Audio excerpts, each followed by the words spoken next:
Et oui, je suis bien présent. Bonjour Marco, bonjour Alix, madame, monsieur, bonjour. Bienvenue dans cette édition. Le président togolais Faure Gnassingbé Eyadema est arrivé en Côte d'Ivoire hier pour une visite d'amitié et de travail de 24 heures. Il a été reçu au palais présidentiel par son homologue ivoirien, le président Alassane Ouattara. Les deux hommes ont ensemble évoqué l'état de la coopération bilatérale entre leurs deux pays, de même que les questions d'intérêt commun au niveau de la sous-région et du continent.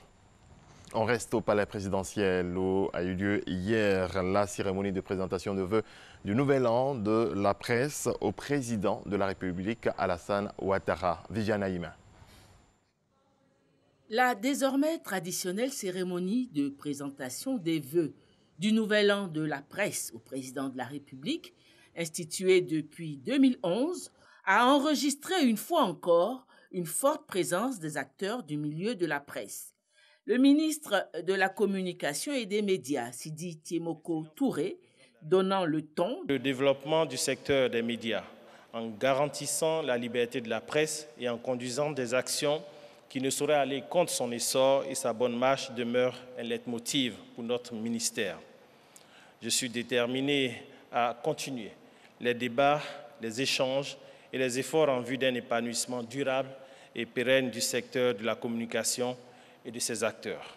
Le rôle est revenu au président de l'Union des journalistes de Côte d'Ivoire, l'UNGCI, et aux représentants du groupement des éditeurs de presse de Côte d'Ivoire, le GEPSI, de formuler au nom de la presse des vœux du nouvel an au président de la République et lui soumettre aussi la difficile situation de leur secteur d'activité, confronté de plus en plus à la concurrence impitoyable représentée par les réseaux sociaux. L'année 2018 qui s'est achevée a été particulièrement éprouvante pour le secteur des médias.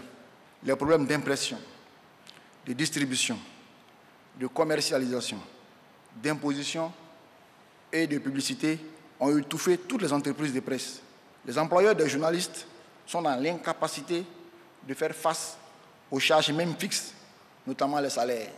Excellences, Monsieur le Président de la République, s'agissant en particulier du secteur des médias et de la presse, vous avez beaucoup fait. Des appuis substantiels tant aux médias publics que privés ont été apportés.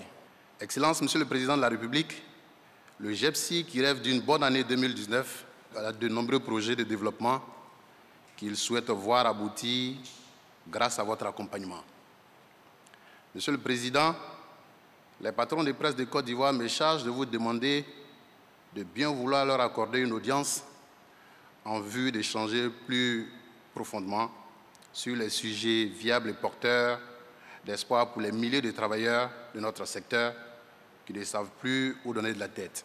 Répondant aux vœux qui lui ont été adressés, le président de la République a promis une augmentation de l'enveloppe versée au Fonds de développement et de soutien à la presse. Je souhaite que 2019 soit pour chacune et chacun de vous, pour vos familles respectives et pour l'ensemble de vos collaborateurs, une année de santé, de bonheur, de réussite et de paix.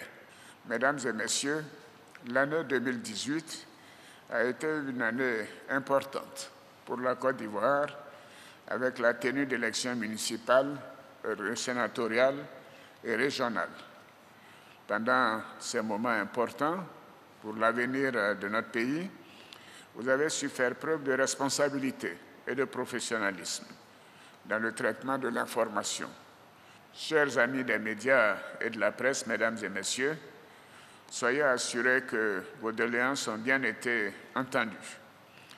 Le gouvernement est pleinement conscient de votre rôle fondamental pour la démocratie, la liberté, le partage de notre culture commune, le développement et la paix. Après les discours, le président de la République, très détendu, s'est prêté à une séance de questions-réponses. Sa réponse sans détour à une question se rapportant à la situation du président de l'Assemblée nationale. Non, vous n'avez pas besoin de faire un long discours. Soro Guillaume démissionnera en février. C'est entendu, c'est réglé.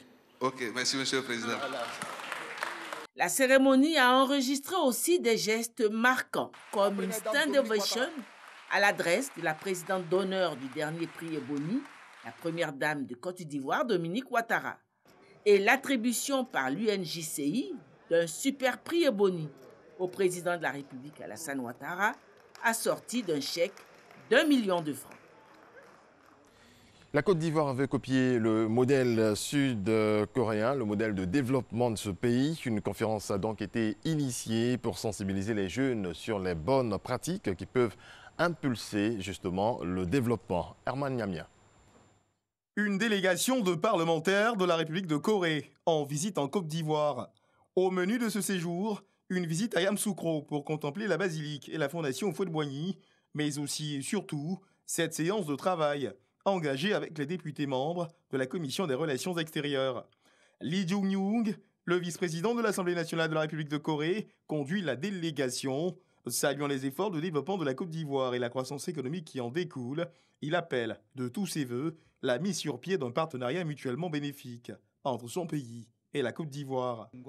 La Corée a pu atteindre non seulement le développement économique et aussi la démocratie en terre coréenne. Donc je pense que la Corée et la Côte d'Ivoire doivent prendre en considération ces points. Occasion pour le vice-président de l'Assemblée nationale d'insister sur la coopération parlementaire. Merci à la délégation coréenne pour ce qu'elle compte faire pour nous, ce qu'elle fait déjà. En plus de ce qui est prévu, il faut ajouter la coopération parlementaire. Il faut que nos députés puissent aller bénéficier de votre expérience. Direction le Sénat ivoirien. Lee Jung-young, le vice-président de l'Assemblée nationale de la République de Corée, a rendez-vous avec le président de l'institution, Aoussoukwa Diogeno, pour une séance de travail. Au niveau historique, comme la Côte d'Ivoire, la Corée a connu la période coloniale et aussi elle a connu la guerre. Donc, compte tenu ces essors économiques que la Côte d'Ivoire est en train de réaliser et la stabilité sociale qu'elle a maintenant et la similarité entre la Corée et la Côte d'Ivoire, j'étais convaincue que la Corée soit le meilleur partenaire pour la Côte d'Ivoire. Une coopération également envisagée avec le Sénat ivoirien.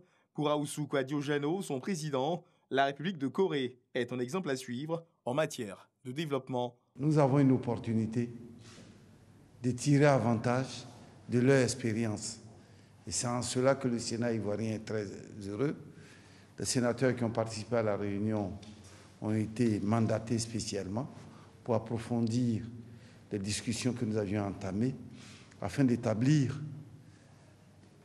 des relations très fortes entre le Sénat ivoirien et l'Assemblée nationale coréenne. Avec l'ambassadeur, nous allons définir le cadre et à moyen terme, créer un groupe d'amitié ivoiro-coréen au sein du Sénat ivoirien. Le président du Sénat ivoirien, Aoussoukwa Diogeno, rassure, des dispositions pratiques seront prises pour renforcer la coopération entre les deux pays. Un commentaire de Herman Guivet. La Direction générale de la police nationale a reçu hier les appareils de l'identification automatique des empreintes digitales des mains de l'ambassadeur du Japon. Objectif, accélérer la procédure de traitement des données dans le cadre de la détermination de la culpabilité d'un suspect. Wodjon Telesoro, à Boussanogo. À la recherche de personnes suspectées dans une affaire de justice.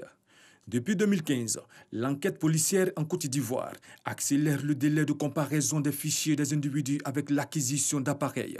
Ces machines dotées d'un système automatique d'identification des empreintes digitales AFIS permettent de situer la responsabilité des soupçonnés. Les temps de réponse deviennent faciles et donc c'est comme ça qu'on a adopté le projet AFIS. Le AFIS est focalisé sur le traitement des empreintes digitales uniquement, alors que le ABIS, en dehors des empreintes digitales, prend en compte d'autres éléments biométriques tels que la reconnaissance faciale, donc l'iris essentiellement, et d'autres éléments biométriques tels que la photographie.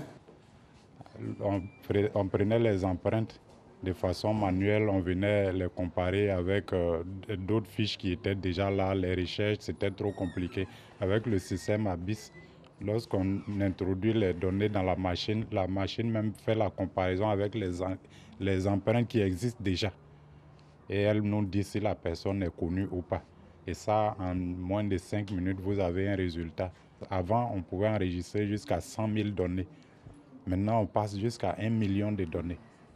Le développement sécurisé de la Côte d'Ivoire avec un travail d'investigation de la police nationale qui gagne du temps, fruit de la coopération ivoiro-japonaise. C'est fort du résultat concluant de tests que le gouvernement japonais a approuvé le financement de la deuxième phase du projet.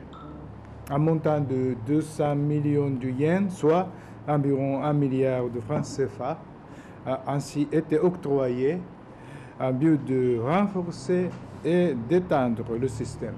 Nous allons faire bon usage du matériel que nous avez donné. Nous allons le préserver, nous allons l'utiliser à bon escient, de sorte à ce que les résultats que nous connaissons aujourd'hui et les résultats à venir soient encore les meilleurs. 12 préfectures du pays recevront 12 live scans, une dizaine d'ordinateurs et scanners. Selon les autorités policières ivoiriennes, un retard reste à combler, celui de l'identification par l'ADN. Voilà, c'est la fin de ce regard sur l'actualité nationale. Merci à toutes et à tous de votre attention. On se retrouve tout à l'heure à 6h30.